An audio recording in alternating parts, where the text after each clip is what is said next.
The mud was warm.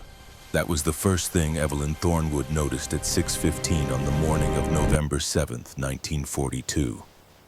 Warm mud clinging to her cheek like a second skin, breathing against her face with the suffocating humidity of the Guadalcanal jungle. She could taste it, iron and rot and the acrid sweetness of decomposing vegetation. 15 feet away, Captain Brennan Lockwood had stopped breathing. The crack that killed him had come from nowhere. One shot, no echo, no muzzle flash, no second attempt. Just the sudden sickening realization that someone somewhere above or around them had chosen who lived and who died that morning. And they had chosen wrong. Evie was 23 years old, young but not new to fear. In the 3 months since attaching to the 1st Marine Division as a civilian terrain advisor, she had watched 12 men die. 12 men each killed the exact same way. One shot clean and invisible. No one ever saw where it came from. No one ever found the sniper afterward. And until 72 hours ago, no one knew how to stop it. Until her. The Japanese had killed 73 Marines on Guadalcanal in just the last 2 weeks. Not through mass infantry attacks, not with mortars or artillery barrages, but one man at a time, one rifle shot at a time. Every engagement followed the same horrifying script. Marines push forward. A single Arasaka crack splits the air. A man drops. The jungle freezes. And the killer disappears. Marines called them ghosts. Men who fired once and then simply dissolved into the canopy, leaving nothing but fear behind. But on this morning, this exact minute, lying face down in mud that smelled like death, Evie Thornwood felt something she had never felt before after a sniper shot. Certainty. The sniper who killed Brennan Lockwood had not vanished. He was still there, still locked in the exact position he had fired from. Unable to retreat, unable to shift, unable to do anything except wait for another Marine to present a target.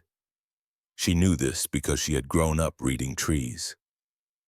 Because her father had taught her in the logging camps of Oregon's Cascade Mountains that nature follows patterns. And humans always break those patterns. But knowing and proving were different things. And Brennan Lockwood had just died because he believed her when no one else would. 72 hours earlier, November 5th, 1942, the jungle west of Henderson Field, temperature 94 degrees in the shade, humidity somewhere between drowning and death. Lieutenant Quentin Ashford's squad had been on patrol for 6 hours, 9 Marines, 1 civilian, and a mounting sense that they were being watched. Evie walked at the rear of the column where Ashford had ordered her to stay, out of the way, out of sight, out of mind. She carried no weapon. Coast watchers were observers, not combatants. But she carried something more dangerous than a rifle, an opinion. "Lieutenant," her voice was quiet. Ashford didn't turn around. "Lieutenant, we need to check the canopy." "Stay in your lane, Miss Thornwood." Ashford's tone carried the weight of 3 months of frustration. "The enemy is on the ground. Eyes forward." "Sir, respectfully, I believe." "I don't recall asking what you believe." Evie bit down on her response. This was not the first time. It would not be the last. She had been assigned to the 1st Marine Division because someone in intelligence thought a coast watcher with jungle experience might prove useful. What they had not mentioned was that coast watchers were supposed to stay in observation posts. Radio positions, behind the lines, not walking patrols with infantry squads who resented her presence. Not telling Marines how to do their jobs, and certainly not suggesting that the enemy they had been hunting for 3 months was directly above their heads. Captain Brennan Lockwood walked 5 paces ahead of her, 6'1", broad shoulders starting to thin from 3 months of jungle rations, 48 hours of beard growth, eyes that never stopped moving. He was the 3rd Battalion's intelligence officer, the man who had requested her attachment to his unit, the only person in the entire division who seemed to think a 23-year-old woman from Oregon might know something about warfare. He glanced back at her, raised one eyebrow. She shook her head. Not now. They moved through a section of dense undergrowth, vines thick as a man's wrist, trees towering 60, 70, 80 feet overhead. The canopy above them was a latticework of shadow and broken light, a ceiling of leaves so dense that even at midday the jungle floor felt like dusk. Evie scanned it systematically. Left to right, top to bottom, dividing it into invisible quadrants, looking not for movement but for stillness, not for leaves but for shapes that didn't belong, for proportions. Her father's voice echoed in her memory. Weight bends branches in patterns, Evie. A man 60 feet up creates a vertical mass nature never makes. You just have to know how to see it. She saw it.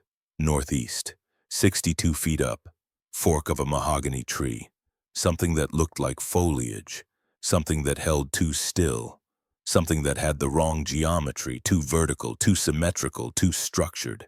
Lieutenant! The Arasaka cracked. Private Dalton Carmichael dropped like a puppet with cut strings. 21 years old, radio operator from a town in Nebraska so small it didn't appear on most maps. He hit the ground face first and did not move again. The squad froze, every man dropping into whatever cover they could find, rifles up, eyes scanning, searching for a target that wasn't there. Evie didn't freeze. Northeast 60 feet fork of the mahogany, he's tied in the second fork. Ashford's head snapped toward her. I don't see anything. Because you're looking at leaves. Look for proportions, look for vertical mass, look for... I don't see a goddamn thing. Ashford's voice carried the edge of panic. The edge every Marine carried after 3 months of invisible death. Captain Lockwood did not hesitate. Light it up. His voice was calm, measured, the voice of a man who had made a decision. Northeast canopy, 60 feet, concentrated fire. Sir, I don't have visual. That's an order, Lieutenant. Ashford's jaw worked. Then he raised his rifle and fired. The M1 Garand barked. Once, twice, 3 times. Corporal Finley O'Donnell joined in. Then another Marine. Then another. 15 shots into the canopy, into what looked like nothing but leaves and shadows and the chaotic geometry of nature. Something fell. Not a body. Not yet. But an Arasaka Type 99 rifle. 7.5 pounds of wood and steel tumbling through 60 feet of branches. Clattering down through the canopy like a stone through water. It hit the jungle floor with a sound like breaking bones. The squad stopped firing. Silence rushed back in. The kind of silence that feels like pressure, like the jungle itself is holding its breath. Finnegan Granger, climb. Ashford's voice cracked. I want visual confirmation. 2 Marines moved to the mahogany, started climbing. It took them 4 minutes to reach the fork, 60 feet up. Every man on the ground watching with their necks craned back, rifles ready, waiting for the second shot that always came. It never did. Jesus Christ. Corporal Hewitt Granger's voice drifted down. Quiet, stunned. Lieutenant, you need to see this. What have you got? He's strapped in. Canvas straps, 2 around the torso, 1 binding his legs to the trunk. He's not just up here. He's tied in like cargo. 15 seconds of silence. Then, is he dead? Yes, sir. Center mass. Single round. He's been dead since the first volley. They brought the body down. It took another 6 minutes. Lowering a corpse 60 feet through dense branches without dropping it requires patience that no one had. But they managed. And when the sniper's body finally reached the ground, every Marine in the squad crowded close to see. He looked young, maybe 25, maybe younger, small build, 5'6" perhaps, 130 pounds, canvas uniform. camouflage netting woven with fresh vegetation, face paint. Leaves tied directly into the seams of his clothing. Everything engineered to erase him from sight, everything except the rope. 2 canvas straps crossed his torso, military issue, worn smooth in the places they had pressed against his shoulders. The leg binding showed knotwork that spoke of hours of practice, of a technique refined and repeated until it became automatic. Ashford knelt beside the body, picked up a small leather pouch that had fallen from the sniper's belt, inside a water bottle half empty, a small bag of rice, a pencil, and a manual. The manual was in Japanese, but the diagrams needed no translation. Step-by-step instructions for securing rope restraints, for tying into tree positions, for maintaining canopy vigils. Lieutenant Ashford looked up at Evie. His face carried an expression she had never seen before. Not quite respect, not quite belief, but something close to both. "How did you know?" Evie crouched beside the body, touched the canvas strap. "Trees don't lie, Lieutenant. They bend under weight and patterns. Branches split at angles nature determines, but humans—" She gestured up at the canopy. "Humans break those patterns. A man 60 feet up sitting still for hours creates a vertical mass, a shape that doesn't match the chaos around it. You just have to know how to see it. And you can see it. I grew up seeing it." Ashford stood, looked at the mahogany tree, then back at Evie. "That was luck." "No, sir, that was geometry. 1 time is luck, 2 times is coincidence, 3 times is a pattern." He turned to his squad. "Pack it up, we're moving." But Captain Lockwood stayed behind, waited until the others had moved ahead, then leaned close to Evie. "You just changed everything." His voice was quiet. "You know that, don't you? I killed 1 sniper, Captain. There are dozens more. You killed 1 sniper no one could see. You found him in 60 feet of canopy that looks exactly like every other 60 feet of canopy on this island. And you did it in seconds." He paused. "How many times have you done this?" This was the first time anyone listened. Lockwood's expression shifted. "How many false alarms?" 3. Over the last month. Every time I told Lieutenant Ashford to check the canopy, we found nothing. Every time he looked where I pointed, there was just trees." She swallowed. "He thinks I'm wasting time, making him look foolish." "Were you wrong those times?" "No. I saw patterns, but the snipers must have descended before we could confirm. Or I calculated the position wrong, or—" She trailed off. "The 4th time I was right, but the first 3 times I looked like a fool. The first 3 times you were learning." Lockwood turned to follow the squad, then stopped. "Tonight, after we're back at base, you and I are going to have a conversation, a long one, about trees and patterns and how many Marines are dying because no one else can see what you see. Lieutenant Ashford won't authorize it. Lieutenant Ashford doesn't need to know." Evelyn Thornwood's education in reading canopies began in the summer of 1937. She was 18 years old. The second child and only daughter of James Thornwood, a logging foreman in Oregon's Cascade Mountains. Her mother, an Australian woman named Catherine, had died 3 years prior. Pneumonia, the kind that takes a person in 3 days and leaves a family hollowed out. Evie dealt with grief the way her father dealt with it. She worked.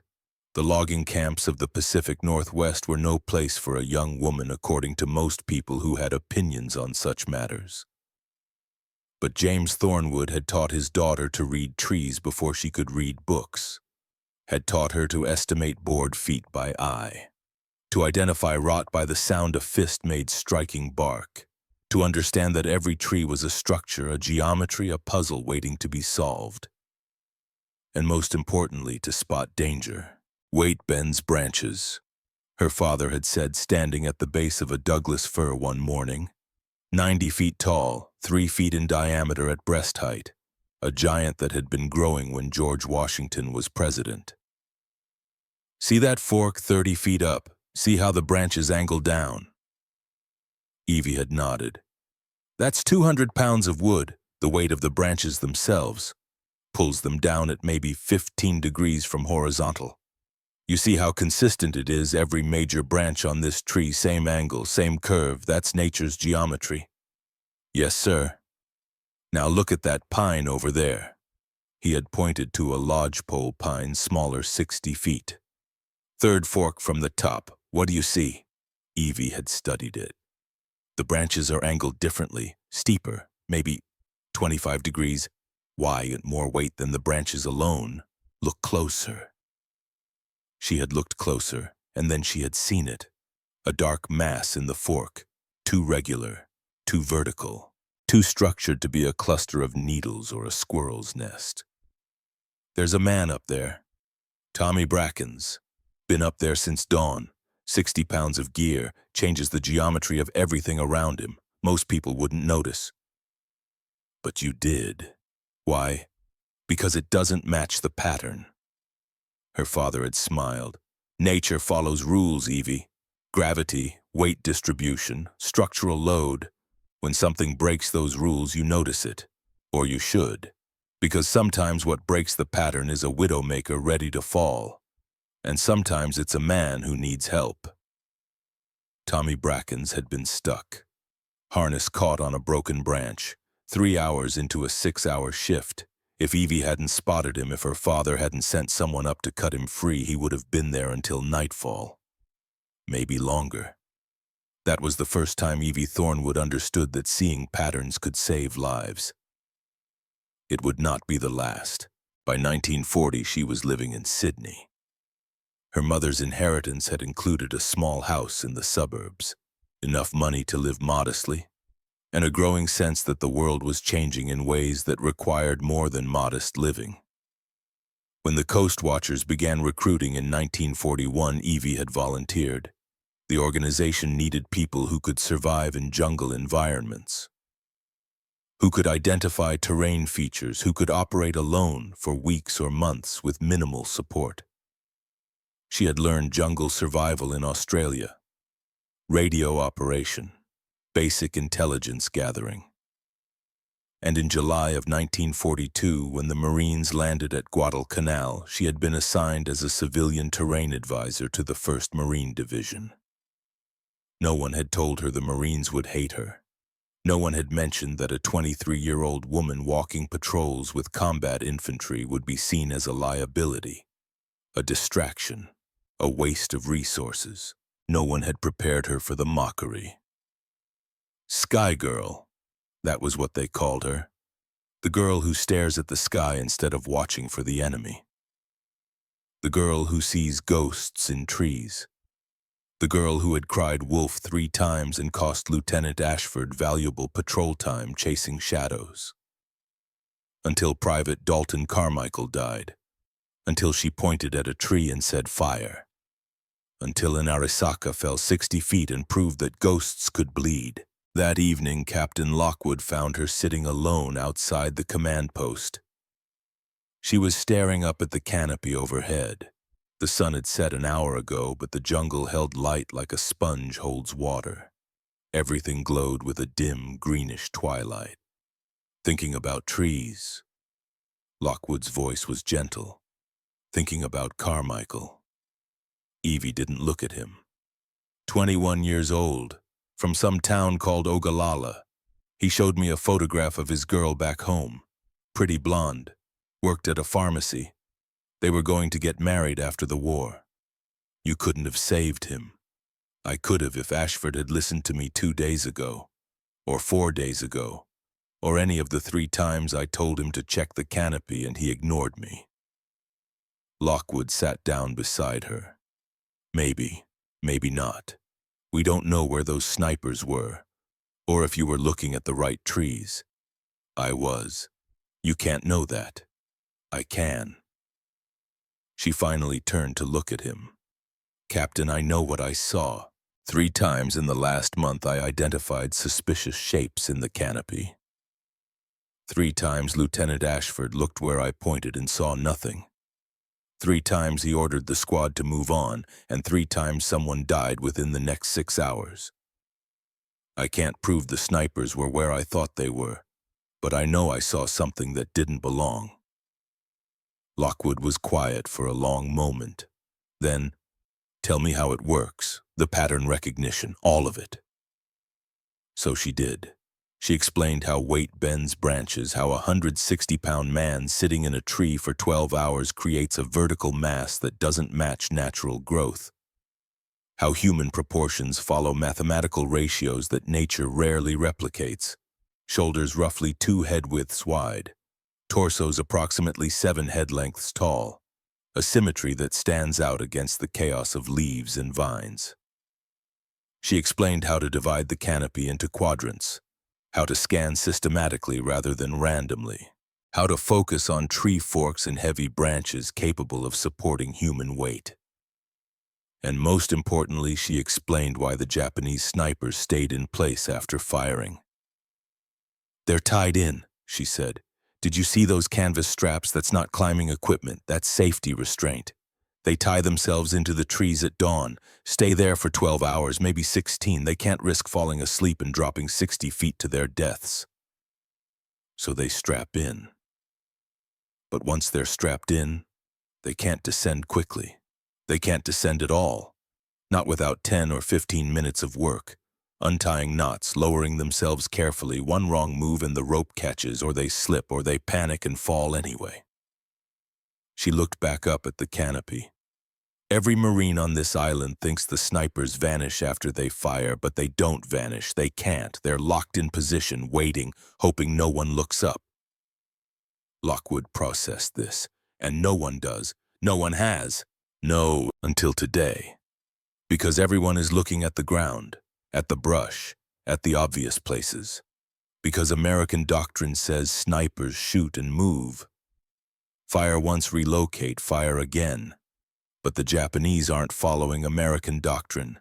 They're following their own, and their doctrine says stay hidden, stay patient, stay still, stay tied in, which makes them prisoners of their own safety measures.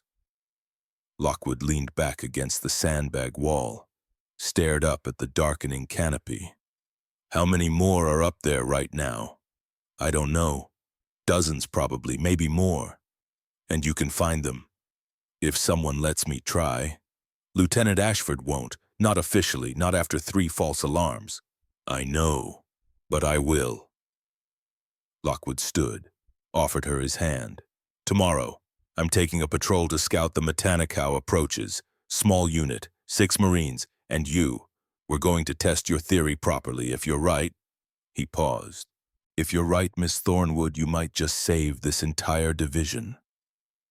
Evie took his hand, let him pull her to her feet. "And if I'm wrong, then we've lost nothing but time. But Evie..." He used her first name for the first time. "I don't think you're wrong. November 6th, the evening patrol." Captain Lockwood had been true to his word. 6 Marines, carefully selected. Men who wouldn't question orders, who wouldn't mock a civilian woman pointing at trees, and most importantly, men who could keep their mouths shut if nothing came of it. Lieutenant Ashford had not been invited. They moved through a section of jungle 2 miles west of Henderson Field. Dense undergrowth, heavy canopy, perfect sniper country. Evie walked near the middle of the column this time, where she could see more of the canopy overhead. She scanned continuously, quadrant by quadrant, looking for shapes that didn't belong. At 1732, she saw the first one. "Captain," her voice was barely a whisper. "Palm cluster, 55 feet, 2 o'clock position, second fork from the top." Lockwood raised his fist. The patrol froze. "You sure? 90%. What makes you unsure?" "I can't see rope. The camouflage is better than yesterday's. But the vertical mass is there, and the proportion is wrong for palm fronds." Lockwood studied the tree through his binoculars. 30 seconds. 60. "I don't see it. Look for structure, not details. Step back mentally and look at the overall shape." Another 30 seconds, then maybe it could be a shadow, or it could be a man. Before Lockwood could respond, the Arasaka cracked. Corporal Hewitt Granger went down, the unit medic, 24 years old, from somewhere in West Virginia. He was still alive when he hit the ground, clutching his shoulder, trying to scream through gritted teeth. Every Marine dove for cover. Evie did not. Palm cluster 55 feet, 2 o'clock. He's tied in the second fork. I don't see him. Lockwood's voice was urgent. You're looking at the camo. Look at the pattern, the vertical mass. The second shot came. Missed Lockwood by inches, gouged bark from the log he had taken cover behind. And suddenly Evie understood. There wasn't one sniper. There were two. 2 targets. Her voice cut through the chaos. Same cluster, one in the second fork. One in the third, 10 feet apart. Shoot. The pattern, not the camouflage. Captain Lockwood made a decision. He stood, raised his rifle, and fired blind at where Evie had pointed. The first Arasaka fell. Corporal Finley O'Donnell, a skeptical Irishman from Boston who had called Evie Sky Girl more times than she could count, saw the rifle fall. Saw it tumble through the branches, saw it hit the ground, and believed. He stood, fired at the second shape in the cluster. The shape only Evie could really see. The second Arasaka fell. 2 rifles, 2 bodies that would eventually be cut down from the palm cluster. 2 snipers who had been tied into position for at least 8 hours, based on the dehydration evident in their water bottles. 2 men who had killed God knew how many Marines over the preceding weeks. Found in seconds, eliminated before they could fire a third shot. Because one woman from Oregon had learned to read trees better than anyone else on Guadalcanal. Lieutenant Quentin Ashford had not been on that patrol, but word traveled fast in a Marine division. By the time Lockwood's unit returned to base, half the battalion knew. A civilian had spotted 2 snipers no one else could see, in a single palm tree, at the same time, and both were confirmed kills. Sky Girl had become something else, something that sounded almost like respect, but Ashford still didn't believe it, not entirely. 1 time was luck, 2 times was coincidence, 3 times would be a pattern. And the next morning, November 7th at 6:15 a.m., Evelyn Thornwood would lie in warm mud next to Captain Brennan Lockwood's body and understand the true cost of being right, because the sniper who killed him was still up there, still tied in, still waiting, and she was going to find him. The mud pressed against Evie's face with the weight of accusation. 15 feet away, Captain Brennan Lockwood's blood was turning the earth dark, spreading in a slow circle that would grow for another 3 minutes before coagulation finally stopped it. 3 minutes, 180 seconds. Enough time for Evie to count every mistake she had made in the last 30 seconds of his life. She had told him the sniper was in the primary fork, 62 feet up, northeast quadrant, mahogany tree. She had been wrong. The shot had come from 15 feet lower, 20 degrees further east. A secondary fork she had dismissed because it looked too thin to support a man's weight, too exposed to provide adequate cover. But a lighter man, 130 pounds instead of 160. A lighter man with the patience to tie into a riskier position because he knew Americans checked the obvious places first.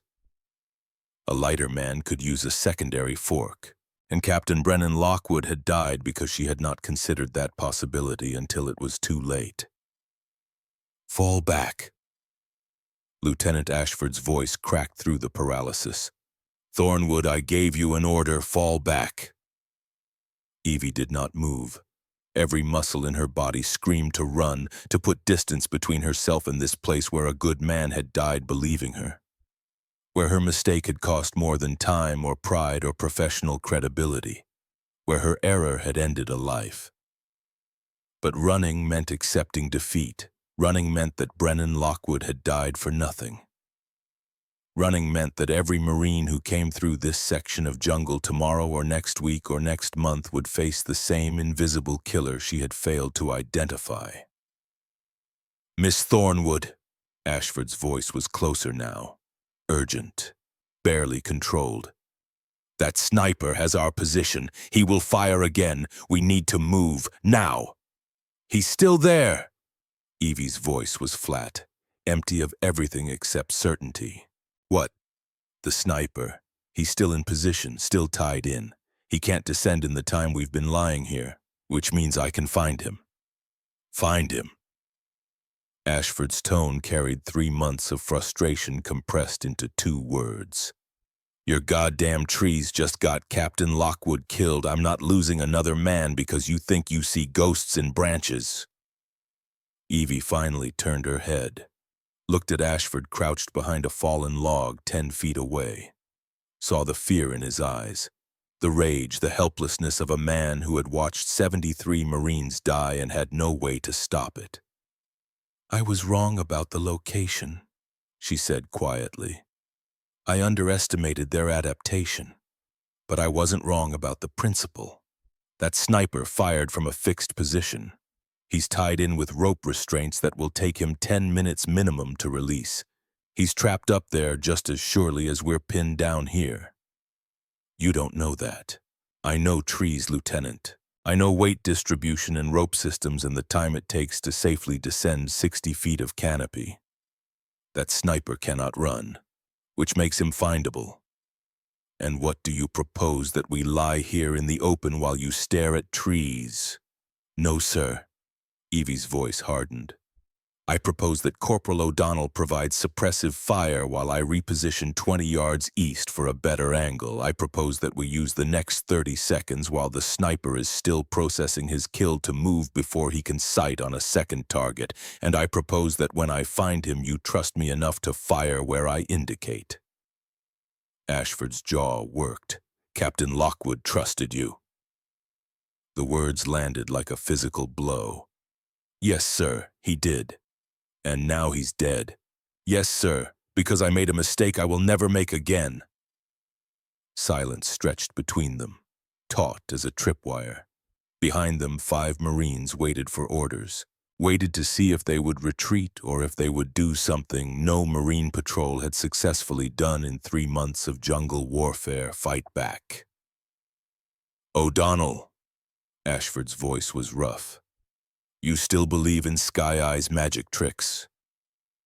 Finley O'Donnell had been a skeptic for 3 months, had mocked Evie's tree-gazing more than anyone except Ashford himself. But he had also been on the patrol yesterday evening, had seen 2 Arasaka rifles fall from a palm cluster after Evie had pointed, had climbed up afterward and seen the rope restraints with his own eyes. "I believe she found 4 snipers in 2 days, sir. 4 snipers nobody else could see. 4 snipers and 1 dead captain. With respect, Lieutenant, the captain isn't dead because Thornwood was wrong about snipers being tied in. He's dead because none of us realized how they'd adapted their tactics." O'Donnell paused. "We're fighting an enemy who learns, who adjusts, who reads our playbook and rewrites their own. But they can't rewrite physics. They can't change the fact that a man in a tree is a prisoner of gravity and rope." Ashford looked at Evie, then at O'Donnell, then at the body of Captain Lockwood lying in mud that was no longer warm.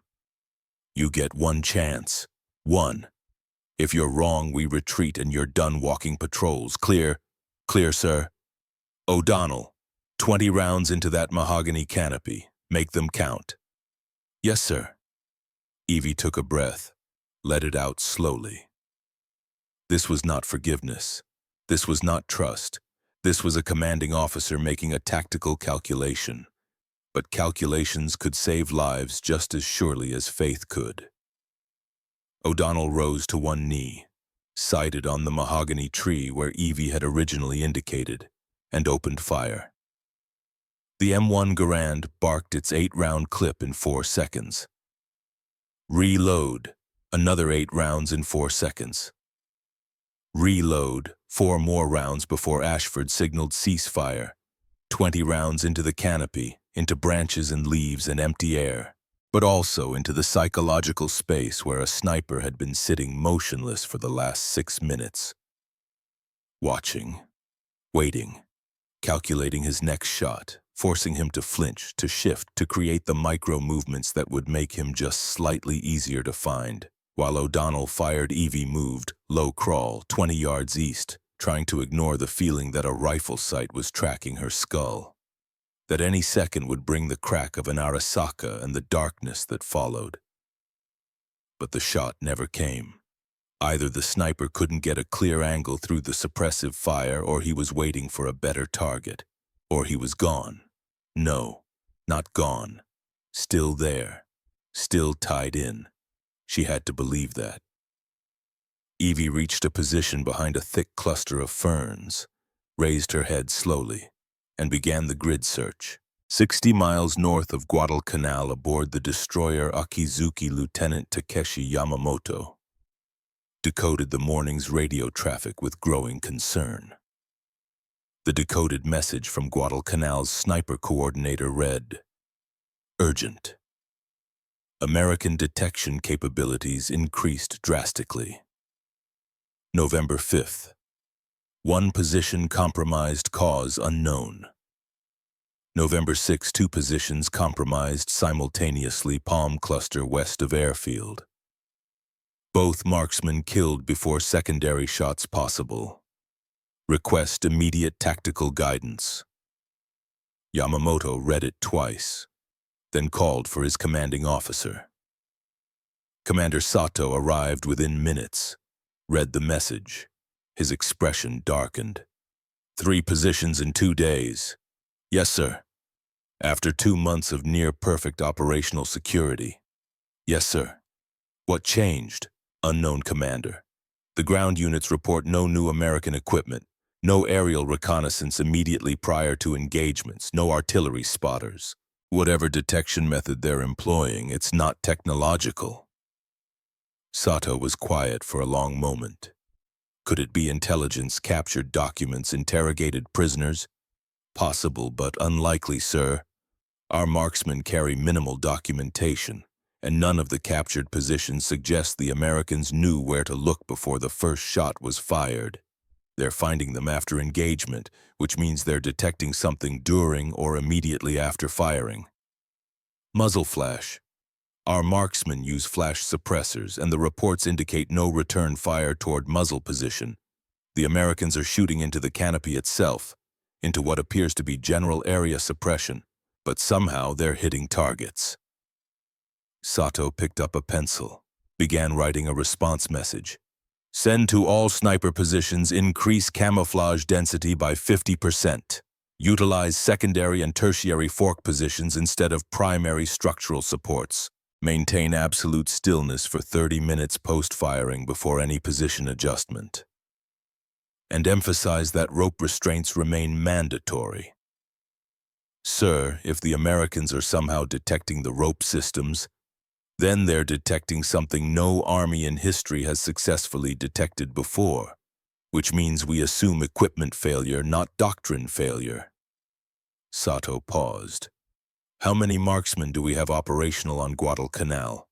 47 confirmed active, 63 total if we include reserve positions. And how many have been killed by this new detection method? 3 confirmed, possibly 2 others in the last week that were attributed to random artillery. Sato's jaw tightened. If this continues, if this pattern accelerates, we'll lose operational effectiveness within a month. Our entire sniper corps will be neutralized. With respect, Commander, I don't think the Americans understand what they're doing. The speed of these detections suggests luck more than system. If it were a repeatable methodology, we would see more consistent results. Or we would see the beginning of a methodology being refined through practice. Sato signed the message. Send it. Priority 1. And send a second message to Intelligence Command, request immediate investigation into American counter-sniper capabilities. Whatever they're doing, we need to understand it before they perfect it. Yamamoto saluted, took the messages. and wondered if somewhere on Guadalcanal an American soldier had discovered something that would change the mathematics of jungle warfare. He had no way of knowing that the American in question was not a soldier, was not even a man, was a 23-year-old woman from Oregon, who was at that exact moment lying in ferns and systematically dissecting a canopy 60 feet overhead, looking for patterns that nature never made. The grid search was slower this time, more careful.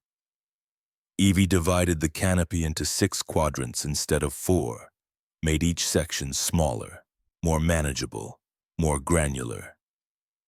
Quadrant 1, northwest, 50 to 70 feet elevation, heavy mahogany branches, multiple forks, all of them showing normal weight distribution, normal angles, normal chaos, nothing. Quadrant 2, north-northeast, 60 to 80 feet, mix of mahogany and palm, thicker canopy coverage, harder to see through, but no vertical masses, no structures that broke the pattern, nothing. Her breathing was steady now, controlled. She had learned this discipline in the logging camps when her father had her climb 90-foot Douglas firs to inspect crown damage. When fear wanted to make her rush, to look everywhere at once, to miss the details that mattered. Slow is smooth, smooth is fast, and fast was how you stayed alive. Quadrant 3, east, 40 to 60 feet. Secondary mahogany with undergrowth of vines creating natural lattice structures. This was the area she had originally dismissed. Too low, too exposed, too much vine coverage that would snag a sniper trying to maintain position. But there, in a secondary fork 48 feet up, not the primary split where the trunk divided, not the obvious position that could support 200 pounds without stress, but a smaller division. A Y-shaped junction where a lateral branch met the main trunk at an angle that looked precarious. A dark mass rested in that junction. Too vertical, too still, too symmetrical. At first glance, it could be shadow, could be a cluster of leaves caught in the fork, could be one of 1,000 natural configurations that created dark spots in canopy coverage. But Evie's eyes had been trained by 1,000 trees, by 10,000 days of watching her father read timber like other men read newspapers, by the instinctive mathematics of someone who understood that structure followed rules, and this structure broke the rules. The mass was roughly 7 units tall, 2 units wide at what would be shoulder height, tapering at the top where a head would tilt forward. The proportions weren't perfect. The camouflage was excellent. But underneath the netting and vegetation and shadow there was geometry, human geometry. "I see you," Evie whispered. She had no rifle. Coast watchers were observers, intelligence gatherers, not combatants. But Corporal O'Donnell had a rifle. And more importantly, O'Donnell had proven he would shoot where Evie indicated even when he couldn't see the target himself. "O'Donnell." Her voice was barely audible. "East quadrant, 48 feet, secondary fork on the mahogany with heavy vine coverage, vertical mass in the junction." O'Donnell low-crawled to her position, took up station beside her, raised his rifle, sighted through the scope. 10 seconds passed, 20. "I don't see it. Step back from the scope. Use your naked eye. Look at the overall shape, not the details." O'Donnell lowered the rifle, looked where she pointed. 30 seconds, 45. "Maybe it's dark, could be shadow. Or it could be a man who killed Captain Lockwood."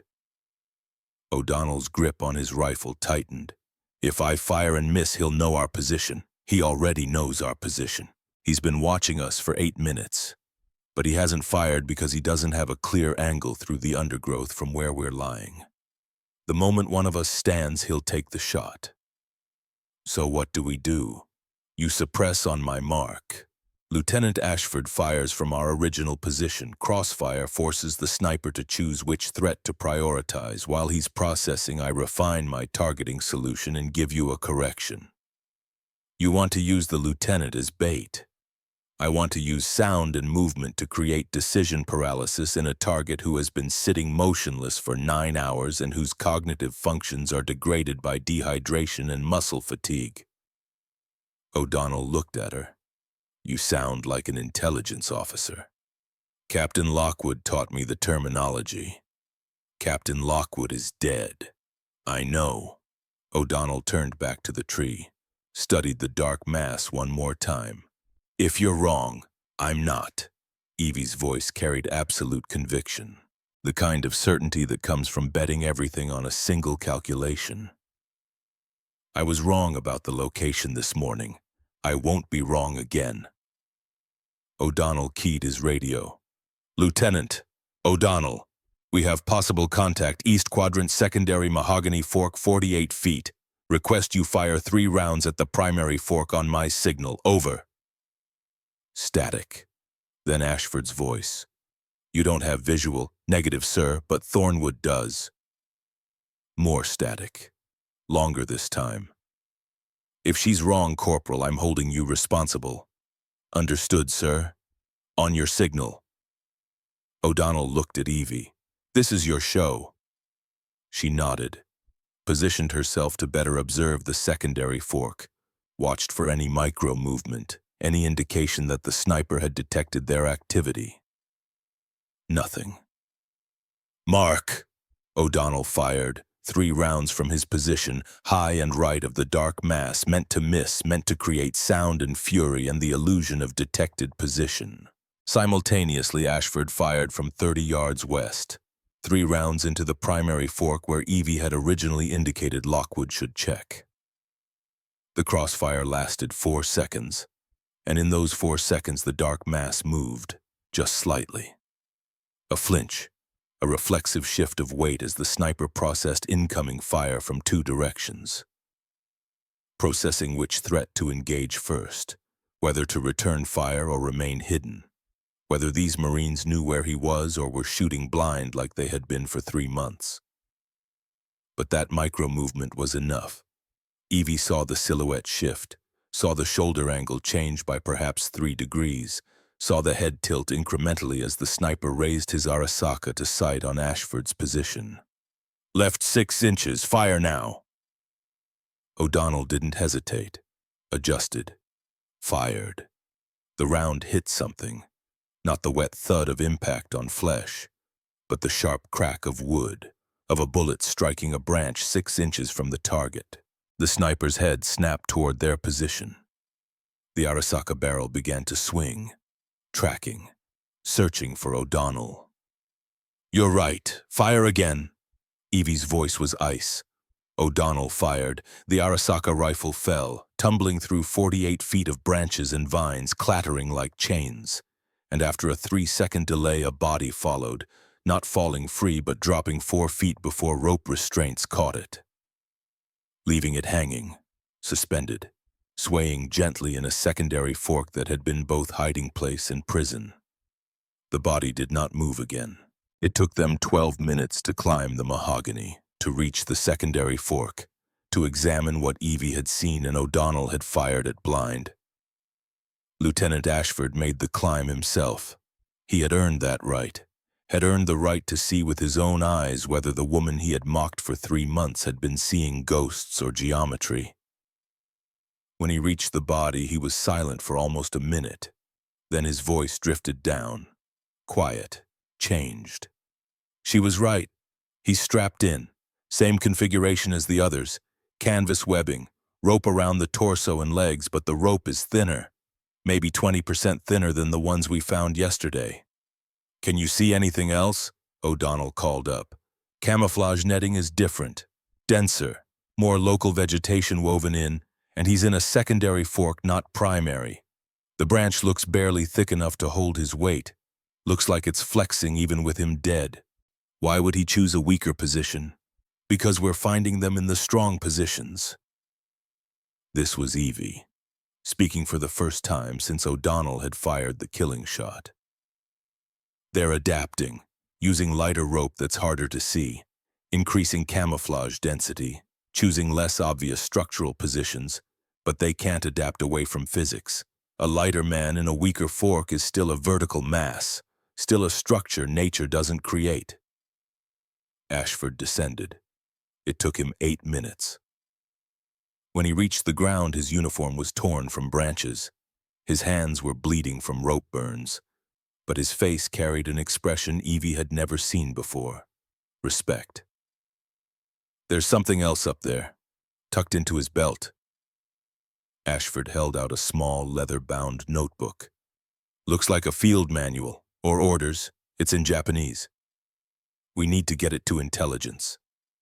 Evie reached for the notebook. Ashford pulled it back. "First we get you to Colonel Hayes. All of you.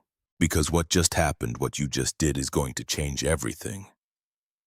He looked directly at Evie. "I owe you an apology, Miss Thornwood. Multiple apologies for 3 months of mockery, for doubting you, for calling you Sky Girl like it was an insult instead of an observation. You see things no one else sees, and Captain Lockwood died proving it." Evie's throat tightened. "He died because I made a mistake. He died because he believed in you when I didn't. If I had listened the first time you told me to check the canopy, maybe Dalton Carmichael would still be alive. Maybe Hewitt Granger wouldn't be in the field hospital with a shoulder wound. Maybe—" He trailed off. "Maybe doesn't matter. What matters is that starting now, every Marine in this battalion is going to learn what you see. Every patrol is going to check the canopy the way you check it. And every sniper on this island is going to discover that being tied in isn't safety anymore. It's a death sentence." He turned to the rest of the squad. "Pack up Captain Lockwood. We're taking him home. And we're taking Miss Thornwood to Colonel Hayes, because she just solved the biggest tactical problem in the Pacific Theater." Colonel William Hayes commanded the 1st Marine Division's intelligence section from a command post that was 50% sandbags and 50% captured Japanese equipment. Maps covered every available surface. Radio chatter filled the air with static and abbreviated military language. And somewhere in the organized chaos, Hayes tried to make sense of a war that changed its rules every day. When Lieutenant Ashford brought Evie Thornwood into that command post at 1400 hours on November 7th, Hayes was studying casualty reports. 73 Marine KIA in the last 2 weeks. All from sniper fire, all from an enemy no one could see. "Colonel," Ashford saluted. "Lieutenant Quentin Ashford, 3rd Battalion. Permission to brief you on a tactical development, sir." Hayes looked up, saw Ashford, saw 5 Marines, and saw a young woman in Coast Watcher khakis who looked like she had been crawling through hell. "This better be important, Lieutenant. I'm trying to figure out how to stop 73 Marines from becoming 74. Sir, I believe we found the solution." Hayes set down his reports. "I'm listening." What followed was a 45-minute briefing that would later be described as the most important tactical revelation of the Guadalcanal campaign. Ashford explained the canopy search method, the pattern recognition, the proportion analysis, the discovery that Japanese snipers tied themselves into trees and physically could not retreat after firing. But more importantly, Evie explained. She walked Hayes through the mathematics of weight distribution, the angles that branches bend under human mass, the symmetry that human bodies carry even when covered in camouflage, the systematic grid search that turned chaos into manageable sections, the difference between primary and secondary structural forks, the adaptation patterns the Japanese were already implementing. Hayes listened without interruption. When she finished, he was quiet for a full minute. Then he called for his intelligence staff, 4 officers, 2 NCOs, and a translator. "The notebook," Hayes said. "Let's see what it says." The translator, a second-generation Japanese-American from California, studied the notebook for 5 minutes, then looked up with an expression somewhere between shock and vindication. "Sir, this is a field directive, dated November 5th, addressed to all sniper positions on Guadalcanal." He read aloud, "Urgent tactical modification. American forces demonstrate improved aerial detection capabilities. Source unknown. Effective immediately, all marksmen will increase camouflage density by 50%. Utilize secondary and tertiary structural positions instead of primary forks. Maintain absolute stillness for minimum 30 minutes post-engagement before position adjustment. Rope restraint protocols remain mandatory for all elevated positions exceeding 40 feet. Hayes looked at Evie. They know we're finding them, and they're trying to adapt. Yes, sir, but they can't adapt away from the fundamentals. They need rope restraints or they'll fall. They need elevated positions or they lose visibility and range. And any position that meets those requirements creates a detectable geometry. How many snipers have you personally detected? 4 confirmed, sir. 3 KIA. 1 currently being recovered by 2nd Battalion based on intelligence I provided this morning. In how many days? 3 days, sir. Hayes picked up a pencil, began writing. We lost 73 Marines to sniper fire in 14 days. That's an average of 5.2 Marines per day. If your method can detect and neutralize even half of the active snipers in the next week we save. He did the math. Approximately 18 lives, minimum. With respect, sir, I believe we can do better than half. Evie leaned forward. The Japanese adaptation shows they don't understand what we're detecting. They think it's equipment, technology. They're adding camouflage and changing positions, but they're not changing the core doctrine. They're still tying in, still staying elevated, which means they're still findable. If we can train Marines to see what I see, if we can make this methodology standard across the division, we can reduce sniper effectiveness by 70% or more. 70%. Hayes set down his pencil. That's 3.6 Marines saved per day. 50 lives saved over the next 2 weeks. Yes, sir. And how long would it take to train Marines in this methodology? 4 hours of instruction. 2 hours of field practice if someone has any background in forestry or structure recognition less. The principles are simple, it's the application that requires practice. Hayes stood, walked to a map of Guadalcanal, studied it for 30 seconds. Then turned back to Evie. Miss Thornwood, I'm going to be direct with you. You're a civilian, a coast watcher, not military personnel. Under normal circumstances, I couldn't order you to do anything. But these aren't normal circumstances, so I'm going to ask. Will you help us train Marines in your methodology? Will you work with my intelligence staff to create a tactical brief that can be distributed division-wide? Will you consult on counter-sniper operations until we've neutralized this threat?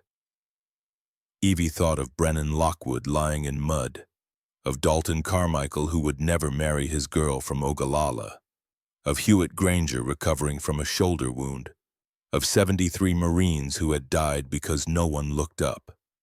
Yes, sir, on one condition. Name it.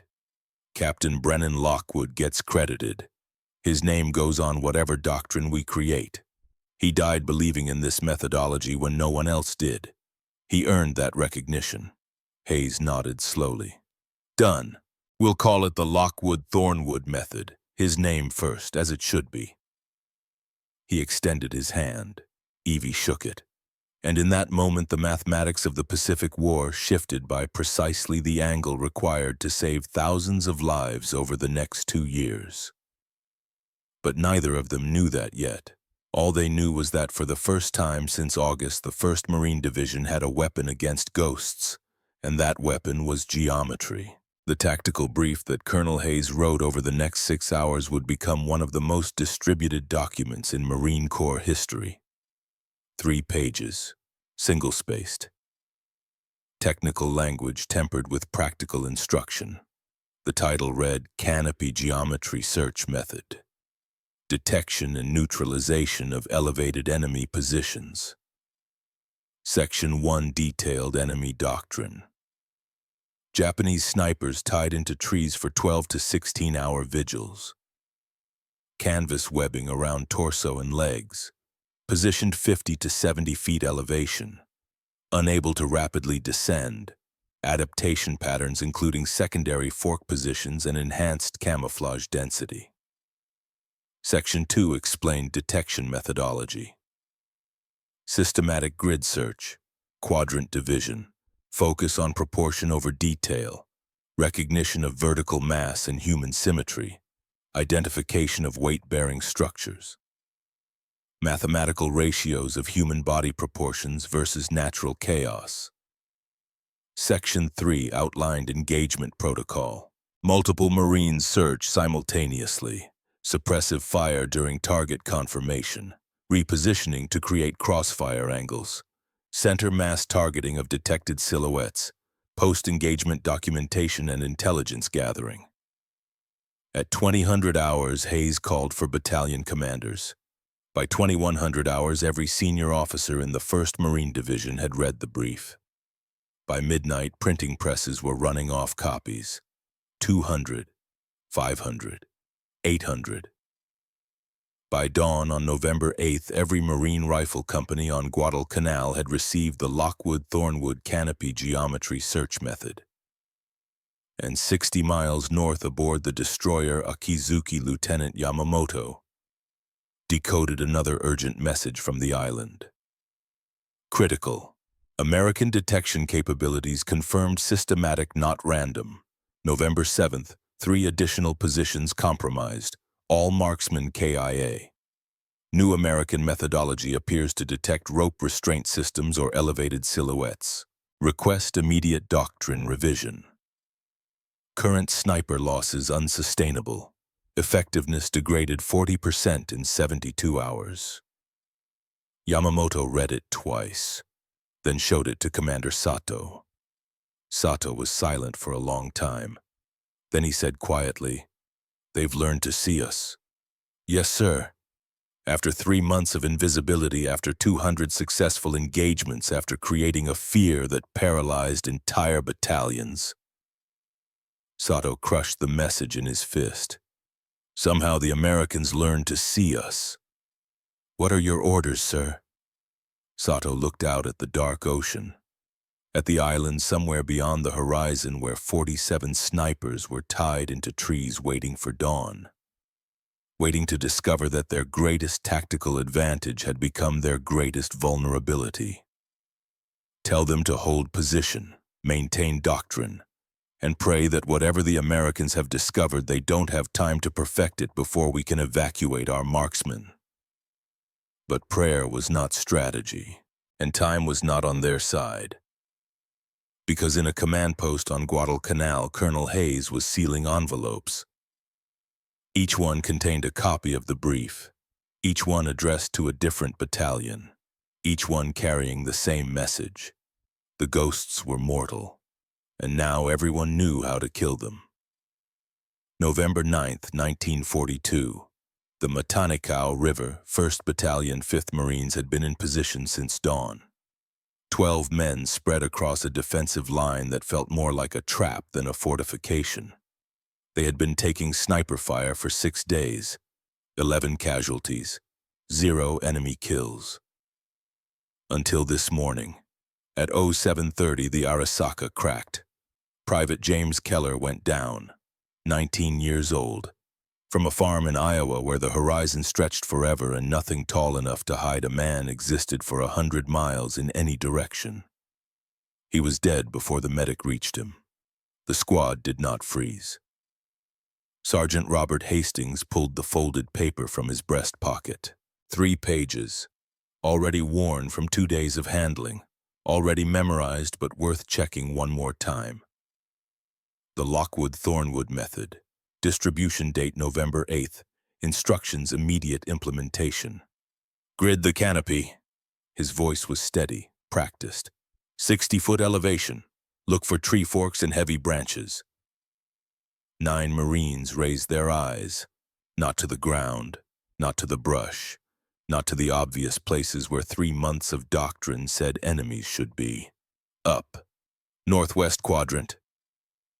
This was Corporal Vincent Hale, a carpenter from Pennsylvania who had spent 15 years framing houses and understood load-bearing structures better than most engineers.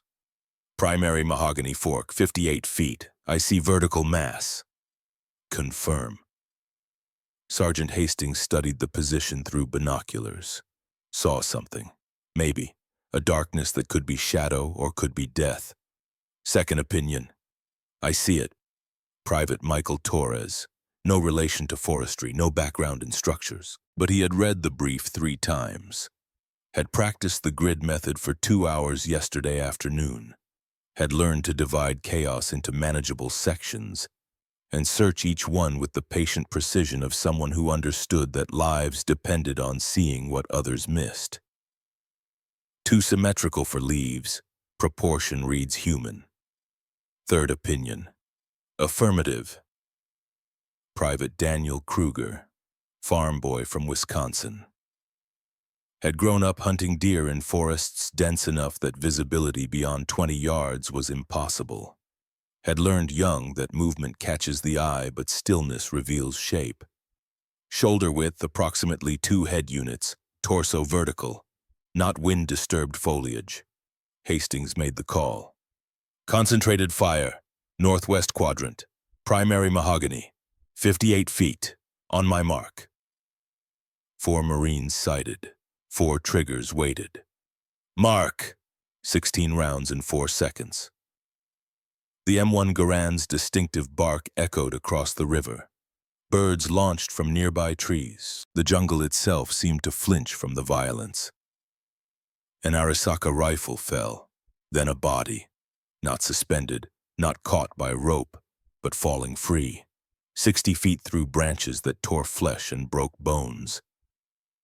It hit the ground with the wet sound of a melon dropped from a roof. Silence, then Corporal Hale's quiet voice. The brief said they'd be tied in. They were, 2 days ago. Hastings studied the body from 30 yards. Look at the rope marks on his torso. Fresh. He was tied in until recently. They're cutting themselves loose before we can find them. Which means they know we're finding them. Which means the method works. They found 3 more that morning. All within 90 minutes. All detected using the systematic grid search that a civilian woman had taught to a colonel, who had taught to battalion commanders, who had taught to sergeants, who were teaching it to privates while bullets flew overhead. 4 snipers in 90 minutes.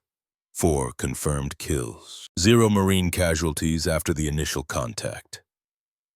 1st Battalion's after-action report filed that evening included a single line that would be repeated in dozens of similar reports over the next month. Lockwood-Thornwood method confirmed effective. Recommend continued division-wide implementation. November 12th, Henderson Field. 2nd Battalion. 1st Marines had lost 2 men in the opening minutes of an early morning patrol, both to sniper fire from positions no one could identify. The kind of invisible death that had paralyzed units for 3 months. But that was before the brief. Lieutenant Frank Morrison ordered immediate canopy search. Systematic, methodical. Every Marine scanning assigned quadrants. Looking for vertical mass. Looking for proportions that broke natural patterns. It took 6 minutes. 2 snipers. Same palm cluster. 62 feet elevation. Both tied into position. Both attempting to remain motionless while 9 Marines systematically dissected their hiding place with mathematics and patience. They were eliminated before either could fire a 3rd shot. The radio chatter that followed spread across the island faster than any official communication could. Sky Eye method works. Repeat, Sky Eye method works. 2 targets confirmed. 0 friendly casualties post-implementation. Sky Eye. The name was changing. What had been mockery 3 months ago had become something else. Recognition. Respect. The acknowledgement that sometimes the person who sees differently sees better. And across Guadalcanal in command posts and foxholes and patrol staging areas, Marines were learning a new way to fight a war they had been losing. They were learning to look up.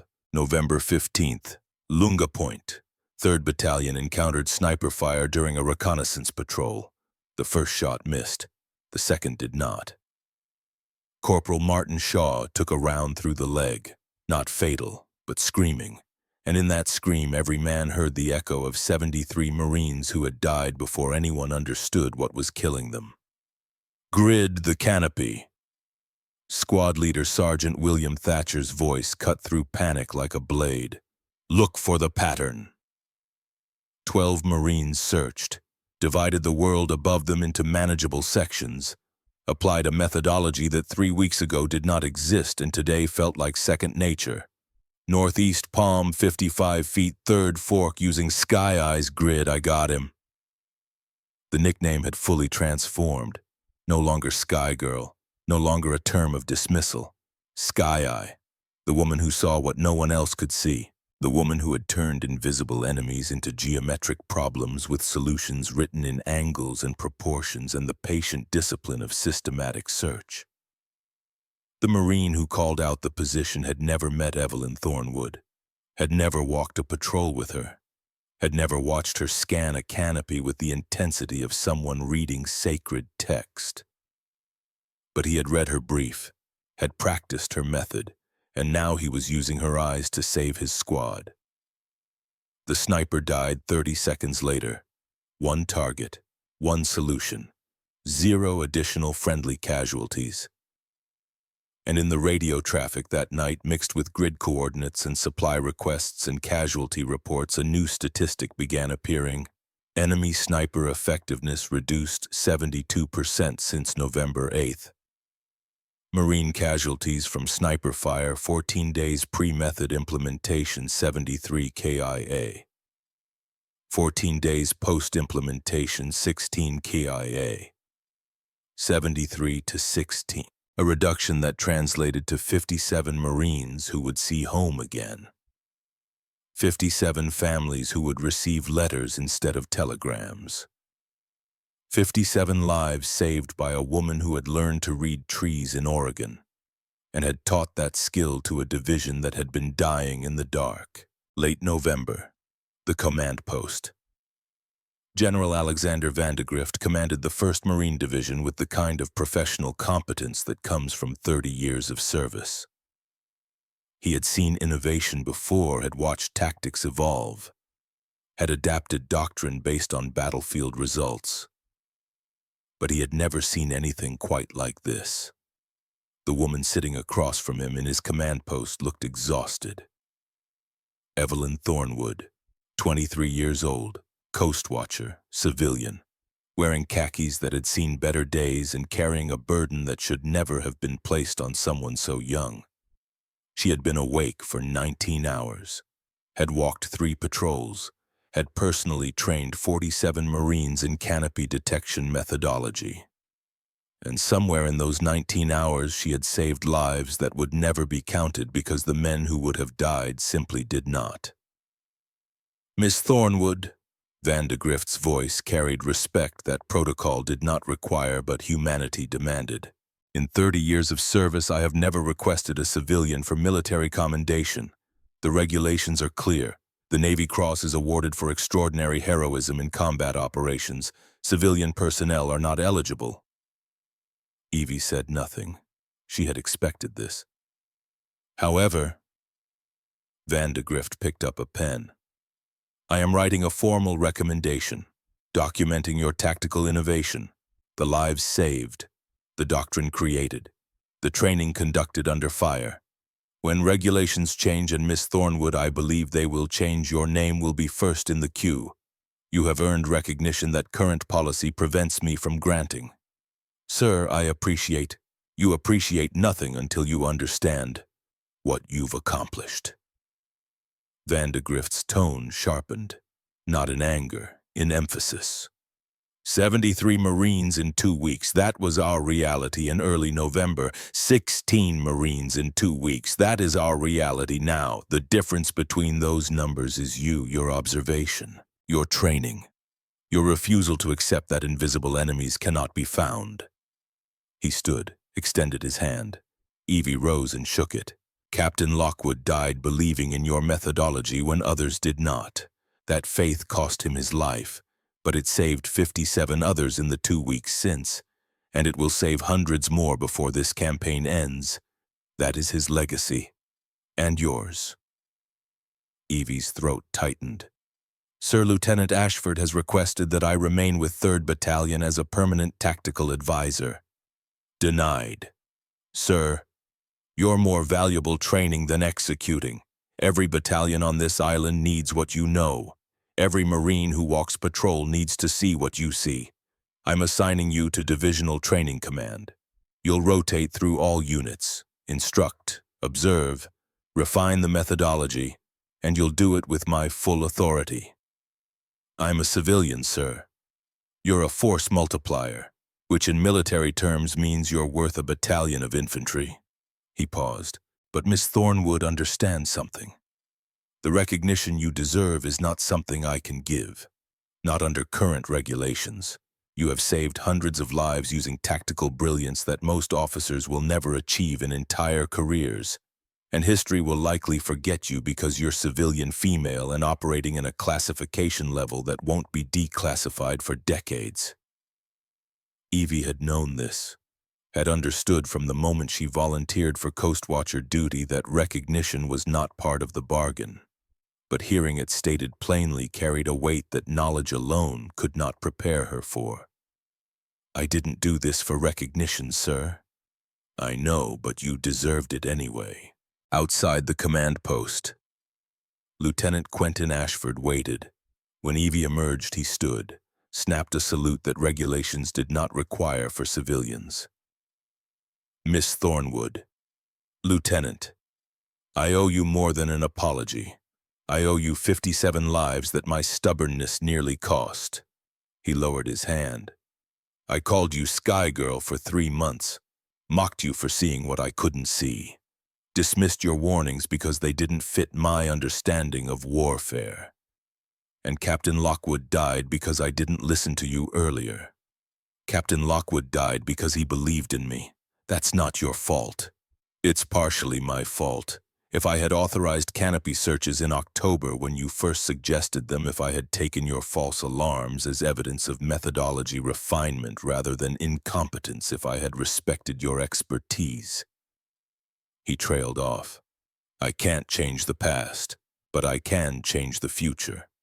Every Marine in my battalion will train in your methodology. Every patrol will search the canopy. Every man will understand that you saved their lives. Train them well, Lieutenant, because the Japanese are adapting, cutting themselves free, using thinner ropes, choosing more obscure positions. The methodology works, but only if it keeps evolving." Ashford nodded. "Then we'll evolve with it." He saluted again. This time Evie returned it, not because regulations required it, but because respect had become mutual. And mutual respect in war was worth more than rank or regulation or any recognition that could be written on paper. The methodology spread like fire through dry timber. December 1942. The 2nd Marine Division, preparing for the invasion of Tarawa, received advance copies of the Lockwood-Thornwood brief. Battalion commanders studied it. Company officers drilled their men. By the time they landed on those coral beaches a year later, canopy search was as automatic as checking their rifles. Tarawa had few trees, but the mindset remained. Look for patterns. Search systematically. Assume the enemy adapts but cannot escape the constraints of physics and biology. January 1943. 3rd Marine Division, bound for Bougainville, implemented the methodology during training exercises. Mock snipers tied into trees, Marines practicing grid searches, timing how long it took to detect targets, refining quadrant divisions, learning that Evie's innovation was not magic but teachable skill. April 1943. 1st Marine Division departed Guadalcanal. 6 months of jungle warfare, 3,200 casualties. But in the final 4 months after November 7th, sniper casualties dropped 78%. 78%. Thousands of Marines who would walk off that island instead of being carried. Thousands of families spared telegrams that began with, "We regret to inform you." All because one woman had learned to read trees in Oregon and had taught that skill to men who needed it most. May 1944. The United States Army, fighting through New Guinea's brutal jungles, observed Marine successes and requested information. The Lockwood-Thornwood method was declassified for inter-service sharing. Within weeks, Army field manuals included new sections detection of elevated enemy positions. Systematic canopy search methodology. Pattern recognition in dense vegetation. The language was clinical, the attribution was vague, but the principles were identical to what Evie had explained to Colonel Hayes on November 7, 1942. Human geometry versus natural chaos. Proportion versus detail. Systematic search versus random observation. And across the Pacific Theater, across dozens of islands and hundreds of square miles of jungle, American forces were learning to see what their enemies believed invisible. The Japanese adapted as best they could. Lighter ropes, obscure positions, shorter vigils, two-man teams where one provided ground-level security while the other climbed. But adaptation could not overcome mathematics. A man in a tree created detectable mass. Rope restraints limited mobility. Elevated positions required structural support that could be identified and targeted. By late 1944, Japanese sniper doctrine had shifted away from tied-in positions entirely. Ground-level hides, mobile firing positions, single-shot retreats. They had been forced to abandon their most effective tactic because one woman had noticed what no one else could see, and that woman's name was disappearing from the records even as her methodology spread. 1946. Australia. Evelyn Thornwood returned to the Sydney house her mother had left her. 6 years older, carrying memories that would wake her at 3 a.m. for the rest of her life. Holding a letter from General Vandegrift that praised her contributions but could not grant the recognition she had earned. The Coast Watchers were still largely classified. Her role with the Marines was buried in intelligence files that would not be declassified for decades. The tactical brief that bore her name alongside Lockwood's was being shortened in subsequent printings. Lockwood-Thornwood became Lockwood Method, became Canopy Search Doctrine, became standard operating procedure with no attribution at all. By 1947, she was married. By 1949, she had children. She worked as a forestry consultant, taught at the University of Sydney, lived a quiet life that never included discussion of the war years. Her children knew she had been a coast watcher, knew she had served in some capacity with American forces. But they did not know that their mother had created tactical doctrine that saved thousands of lives. That her name had once been spoken with respect by Marines who owed her their survival. She had become invisible in history the same way Japanese snipers had been invisible in trees. And she died in 1987, age 68, with an obituary that mentioned Coast Watcher service, but not the innovation that had changed warfare. For 65 years, the United States Marine Corps trained scout snipers in a methodology they called the Lockwood Canopy Search Doctrine. For 65 years, instructors taught pattern recognition and proportion analysis and systematic grid searching, without knowing that the creator of that doctrine was a civilian woman from Oregon, who had volunteered for an organization that deliberately erased its operatives from official history. For 65 years, Evelyn Thornwood's contribution was lost to the same institutional amnesia that had nearly lost the Marines who benefited from it. Until 2008, Dr. Emily Grant was a historian at the Australian War Memorial, specialized in Coast Watcher operations, spent 5 years researching declassified documents that had been sealed for 63 years.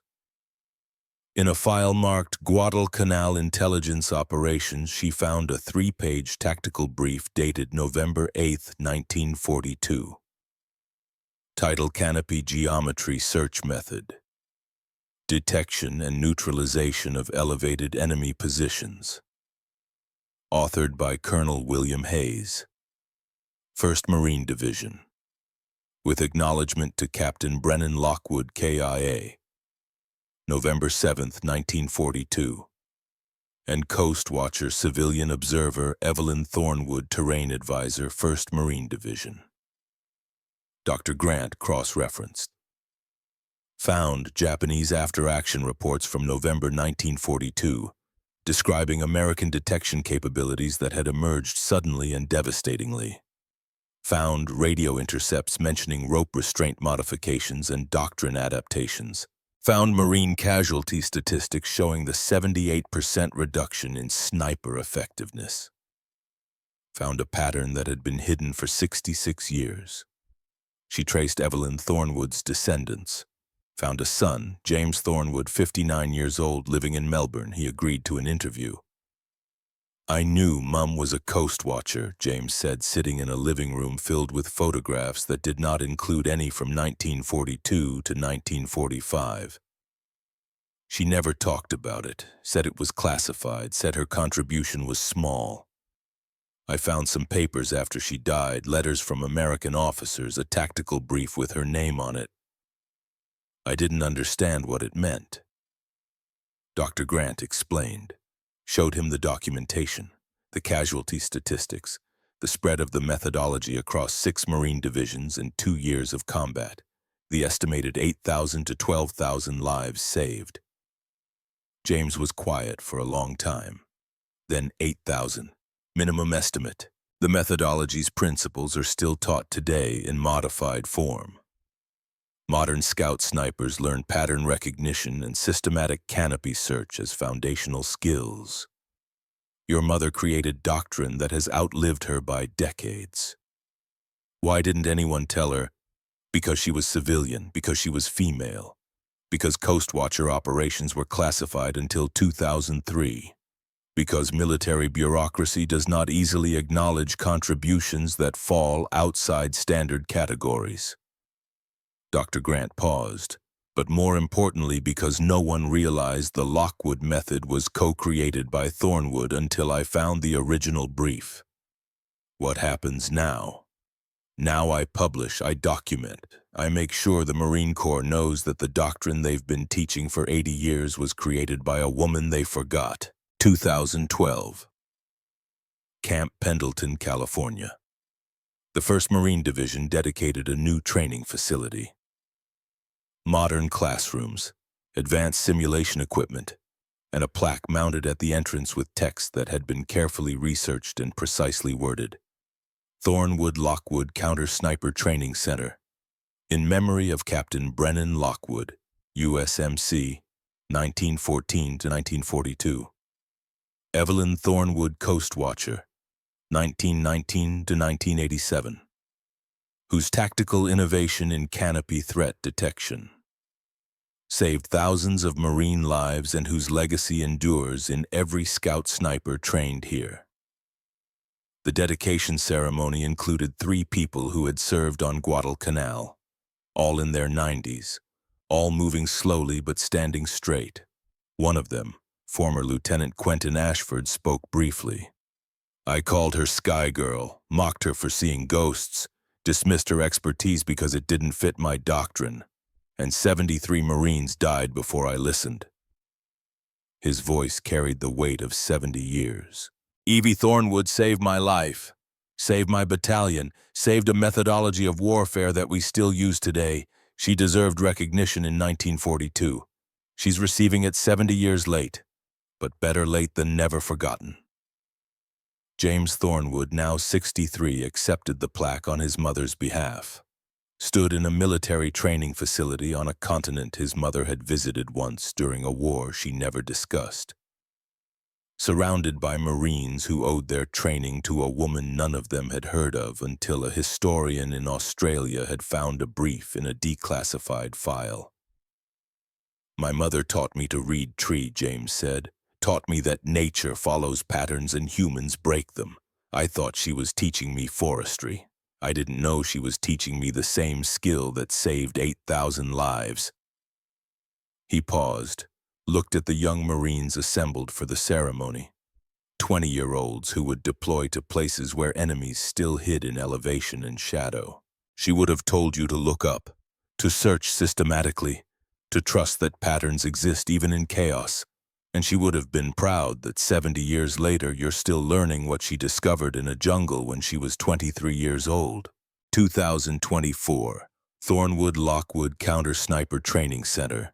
Staff Sergeant Michael Ramirez teaches pattern recognition to a class of scout sniper candidates. 18 Marines, all volunteers, all learning skills that will keep them alive in environments where visibility is measured in feet and threats hide in dimensions most people never consider.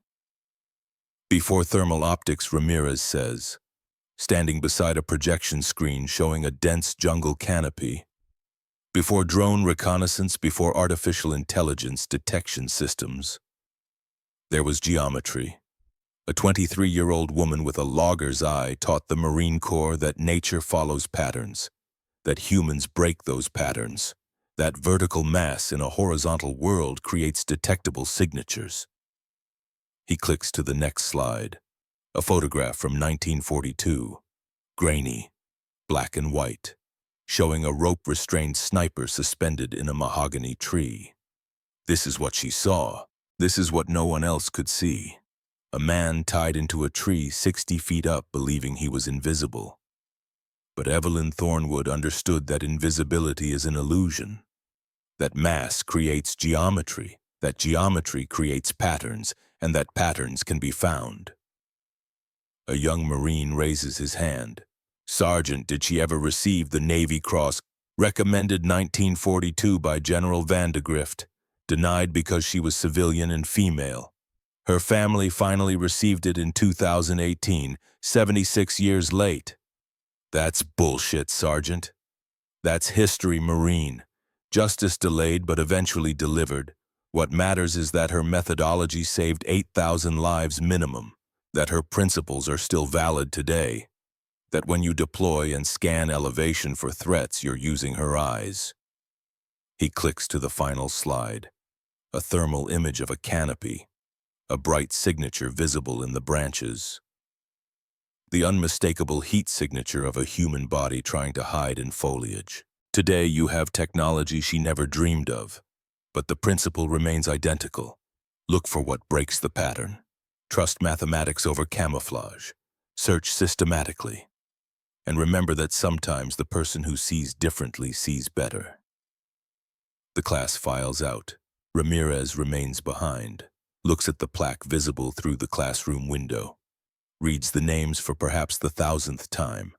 Thornwood and Lockwood, civilian and captain, woman and man, both dead for decades. Both remembered because someone had cared enough to look through old files and piece together a story that military bureaucracy had allowed to fade. Better late than never forgotten. James Thornwood died in 2019 at age 70. His obituary mentioned that he was the son of Evelyn Thornwood, coast watcher and co-creator of the Lockwood-Thornwood canopy search method, that his mother's tactical innovation had been rediscovered in 2008 and formally recognized in 2012. That justice, though delayed, had finally arrived.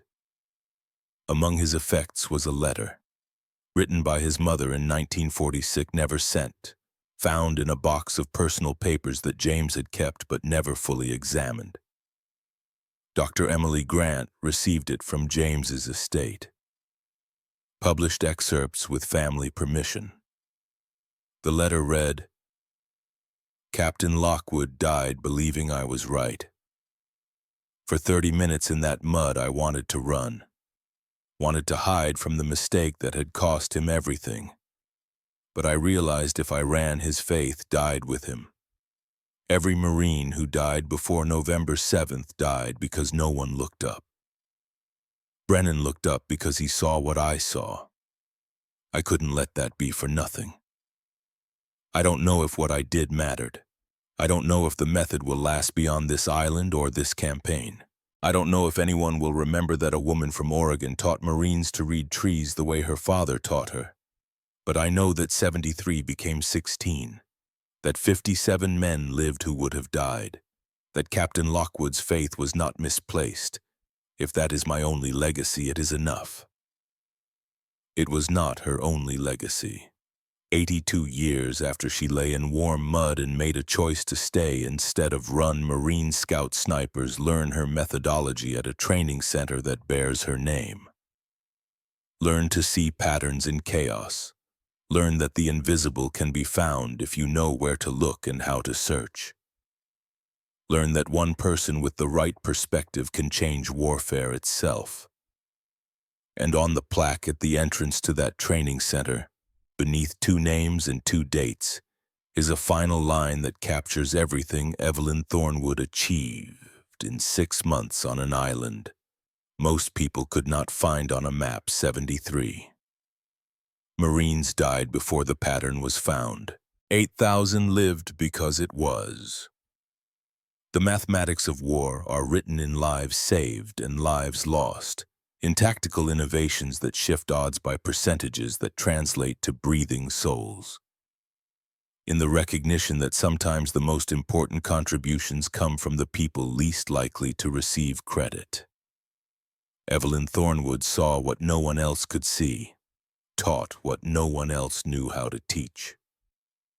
Created doctrine that outlived her by decades and saved lives that continue accumulating even now, 82 years after she whispered, "I see you," to a shadow in a mahogany tree. She died forgotten. She was remembered eventually, and her legacy endures in every Marine who learns to look up instead of just forward. Who searches for patterns instead of accepting chaos? Who understands that the invisible becomes visible when you know geometry beats camouflage every time? The woman from Oregon who taught the Marine Corps to read trees. The civilian who saved 8,000 lives. The legend who almost became lost to history. Evelyn Thornwood, 1919 to 1987. She taught us to see the pattern.